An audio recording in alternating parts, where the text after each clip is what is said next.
Reince Priebus just dropped by our little party. Hi, Reince. How are you? How are you? Hi. No beer. Nice to see you. Not yet.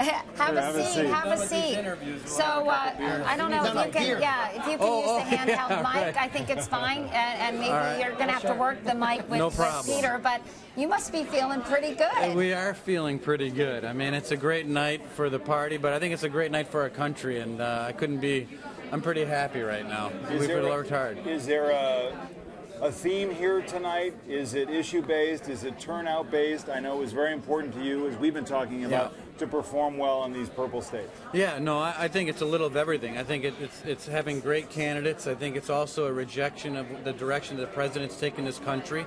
I think in the states themselves, each of these candidates had a good, solid, simple message as to what they would bring to the table. But then it was also a test of us and whether or not we would improve our ground game and whether we'd get our act together when it came to digital and data operations. I mean, all the boring stuff that you all don't want to talk about, and that's okay, because it is boring, but it's important. And we've had a national party that's abandoned the important mechanics. And I think we started bringing that back, and we've got a ways to go. How did you up your ground game? Well, I mean, for one thing, we just were committed to it for 2 straight years. We've been a national party, unfortunately, that has made a habit of showing up 3 months before an election with a whole lot of money and blasting it off when I think too little, too late, while the other side had 10 people every 10 blocks for years, and they're doing pizza parties, they're having bands come in, and we're sitting around talking about fracking and clean coal for 2 months. We have to go out there and meet people, and that's really the difference that I think that we've made at the National Committee. Reince, the big question now is you've got control of Congress. What do you do with it? Well, I think it's really important that the leadership in the Senate and the House, and I'm going to talk about this a lot, present a very simple, achievable plan moving forward that we talk about over and over, we achieve and then talk about it again over and over, so that the American people see that something was achieved that they believe in and that we accomplished in the majority. But is it going to be compromised? You've got Ted Cruz sort of digging in his heels and saying, you know, he's not going to move an inch. And you've got somebody like Rand Paul saying the GOP brand sucks. His words, not mine. In the black engagement headquarters that we paid for, by the way, in Detroit. You know, I think there are some things that we can do, like pass a budget, right? We can pass a budget without the president's signature. People forget that. We can pass the Keystone Pipeline. I think the president will work with us on the Keystone Pipeline because I think the pressure is going to be enormous.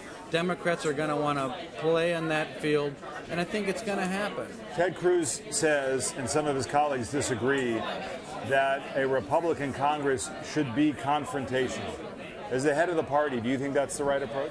I think initially what we need to do is sit down with the president, go over the 350 bills that are sitting on Harry Reid's desk and say, okay, of these 350 bills, which ones can you sign fast?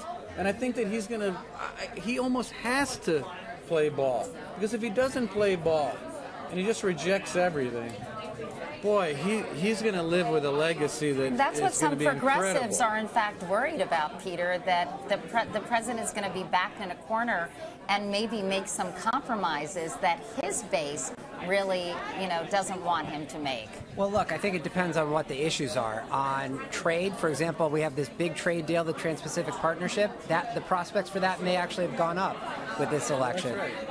Perhaps on some energy legislation. But in my opinion, if you're expecting broad-scale tax reform or immigration reform, I find that hard to fathom. So here's a question that I have for the chairman, and I think, Rover, you can jump in as well. The president, as a Democrat, is in a position where he may not want to undermine his base and the Democratic nominee in 2016 by compromising on something that is near and dear to the base. From the Republican perspective, how do you view it? Are Republicans prepared, should they be prepared to compromise on an area, whether it's taxes, whether it's immigration, that would stand up to the base of the party to be more pragmatic to prepare for 2016 or not? Well, it's hard to tell. I mean, we just seconds ago won the majority in the United States Senate, so it's hard to tell right now what we're going to be able to do. You've been preparing. What we're going to be. But it's a good question, and I think it's right to ask it. But I think that the president's going to be in a position, my guess is that he's going to have to be in a position to work with Republicans, because I can't see him wanting to live with a legacy that's going to get further in the ditch. That's not about what Republicans will do. You're freer to answer that question. Is it dangerous for Republicans to compromise too much with 2016, with some tough Senate races again in 2016 for them? Sure. Look, compromise is moving in the direction you want to move in, moving towards liberty more slowly than you'd like to. And that's always okay.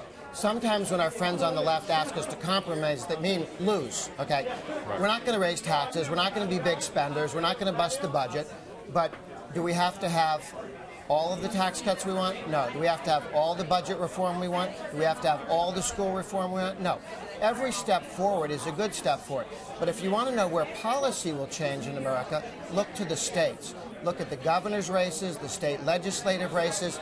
That's where you saw tremendous either change tonight or reaffirmation of change. Scott Walker was elected. And at the state level, we're going to have 15 to 20 states pass Act 10, which tells government unions and the public sector you can't take $1,000 by force from a teacher who makes $50,000 and tell her she has no choice in that. She's going to be given the option to say yes or no. That's a huge shift. In Colorado, they just passed an initiative that says all union negotiations are going to have the press and the American people listening in. So no more promising pensions that will bankrupt your children and your grandchildren because the politician is too weak to say no during a negotiation. This is a huge change at the state level. We're going to see more spending reduction. Tillis was just elected, having done very radical pro-growth, pro-liberty reforms in North Carolina. And Illinois as well. And Illinois, runaway pension. That was a rejection of tax increases that the other team was trying to put in. Pro-pension reform. We need to reform pensions. We need to reform public sector labor law. Everybody thinks of the AFL-CIO. The public sector labor law, which is killing school reform and our ability to educate children. We've got to put children first and the teachers' unions after teachers, parents, and children. Let me ask Reince about 2016, because they say the Democrats have to deal with a very unpopular president, the Democratic nominee, right, and that might weigh them down. But Republicans have demographics working against them. You know, Lee Atwater in the 80s talked about the Big Tent. And I feel like the Republicans are always talking about expanding, you know, their appeal. How are you going to do that by 2016, especially when you have sort of this very conservative wing of the party doing things that are alienating some of the very voters they're trying to ostensibly appeal to? Well, I mean, that's one of the things that we've been addressing over the last 2 years, and why I think you're seeing people like Cory Gardner in Colorado winning the Hispanic voters at historic levels, Katie. I mean, one of the things that we've changed on the ground is that we've put together a voter engagement program in Black, Asian, Hispanic communities across America for 2 straight years. Not a few people down the hallway at the RNC, but hundreds of people. I'm talking about hundreds of paid people across the country and in Colorado. What you're going to find is that the gender gap is all but shrunk. And in some cases, you know, Mitch McConnell won women over Allison Grimes in Kentucky. Tom Cotton won women over Mark Pryor in Arkansas. Cory Gardner's winning Hispanics. The war on women message that the Democrats brought upon Scott Brown and Cory Gardner were rejected by liberal newspapers. Mark Udall also sort of maybe overplayed his hand. Well, I mean, the Denver Post was calling Mark Udall Mark Uterus before it was all over, because they thought he was beclowning himself and he was insulting women. And I think in many ways they overplayed their hand so much that they've lost their own rhetoric. And so we have to do better at reaching out in different demographic groups. And as I remind myself of where we're at. I think we've come a long way. But like any project around the house, my wife would say, well, how are you coming on the project? I'd say, I'm 80% done and I've got 80% to go. That's about where we're at as a party. Do you think you're going to have to be more moderate on social issues to attract a broader base? I don't think so. I mean, if you look across the board, a lot of it is tone. It's what our mothers told us, not what you say, it's how you say it. I don't think anyone has a problem with the fact that someone might be pro-life. but I think it's also the rhetoric that you use and how you talk about these issues, or whether you think marriage should be between a man and a woman. I think it's a lot of how you talk about it and how you present yourself. Look at what's happened. Look at how remarkable tonight was. Think about this. It wasn't just a rejection of Barack Obama and his policies and his lieutenants. It was also the acceptance and the affirmation of Republicans that are leading state governments across America in very difficult environments. Look at Scott Walker. Look at Rick Scott, Rick Snyder, Rauner. What is that? It's not a rejection of Obama. It's an acceptance of Republican ideas. But Florida is not. I haven't seen the final numbers, but that was not exactly. Well, it certainly wasn't a rejection. Well, but nobody was happy with their choice down there, Jim. But across the board. Let me ask you a question about kind of where we stand, because the night's not over. I'm looking around at our television screens. Where is Virginia right now? It's not done, is it? It's not done. The last I saw was that Ed Gillespie was down by about 7,500 votes. That's a tight race. Were you surprised that Ed did so well against Mark Warner? A lot of people were. I was not, and I know it's easy for me to say now, but I wasn't. And Ed and I have been talking over the last couple of weeks because we do voter models. Every 2 days we call 1,000 people in our data models, and we were ahead on absentee ballot and early vote in Virginia, and he was ahead. And I called Ed and I said, listen, we're getting some very interesting things happening on our returns, and it's showing that you're a point down, or you're even, or you're a point ahead.